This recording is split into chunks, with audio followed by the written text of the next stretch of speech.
So we're halfway through our cacao, we're already having a giggle. But I just wanted to talk about the key benefits of the cacao because it is a superfood. So anyone who's previously had a chocoholic tendency, perhaps like me, or is generally quite addictive in their personality, will find that they're looking for highs. You know, this is the thing. We like the high of caffeine, or maybe the high of tobacco, or even other stimulants. Also chocolates full of sugar, milk, all sorts of things going on.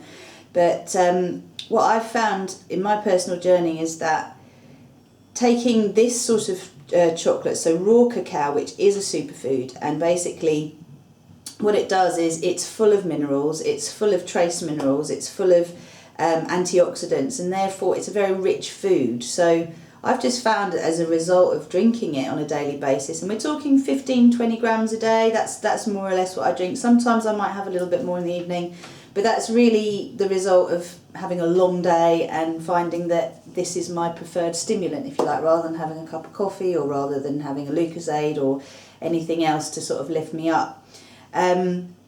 What I've found is it's just stopped me craving sugar. It's stopped me craving normal chocolate. It's been amazing. So in that way, I've also lost weight, not sort of through trying, but just through the fact that I'm not craving. I'm not trying to eat large quantities of things to get the hit that I'm after. And it's been a very interesting contemplation that, you know, I always thought it was a terrible thing to be eating chocolate all the time. This was this bad habit of mine that I had to get rid of. And connecting with the cacao spirit through Keith's work, the chocolate shaman, basically taught me that there was something else I was looking to connect with. And actually it was a spiritual pursuit, not just a physical trying to block things. I was actually trying to access my emotions. So in that sense, it can be used spiritually to really help to deal with one layer at a time of the kind of emotional sediment that's built up from well before we were conscious that we might be eating up our own emotions and actually never giving them an opportunity to release. So, you know, if you think about the fact that maybe you smoke, or maybe you overeat, or maybe you love to distract yourself with TV, with movies, with books, with constant activities, we know that we can have healthy addictions, we know that we can have unhealthy addictions, but ultimately anything we're doing that we're trying to stop ourselves feeling is not a good thing. And what happens is we store the feelings, the emotions, the beliefs that are uncomfortable in our bodies, in our cellular memory.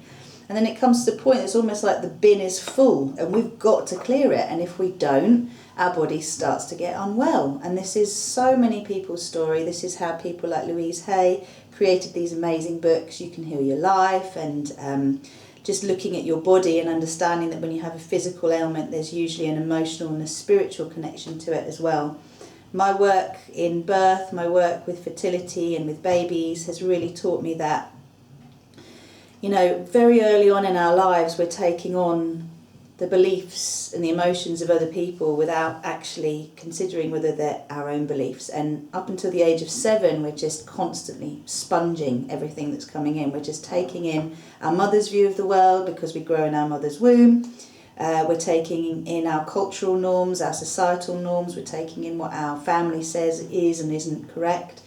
And we're also taking at word, like if mum says this, you know, if mum says that fairies make plants grow, well, you might decide after the age of 7 that she might be making that up. But up until the age of 7, fairies make the plants grow, and that's that, and it may or may not be true.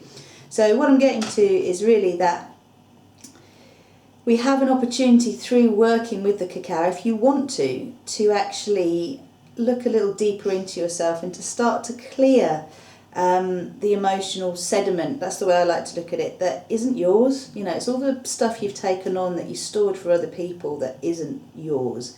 And Keith talks very much about people who are on a path of healing, whether that's as a nurse, a doctor, a midwife, a Reiki master, a yoga teacher, doula, whatever you're into.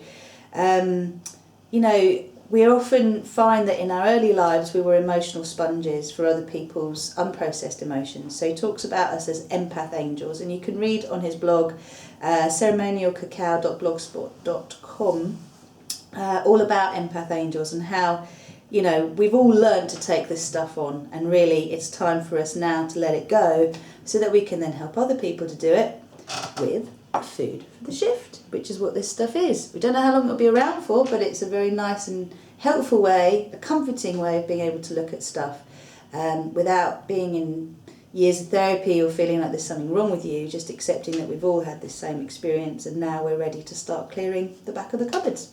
I'll leave that one there.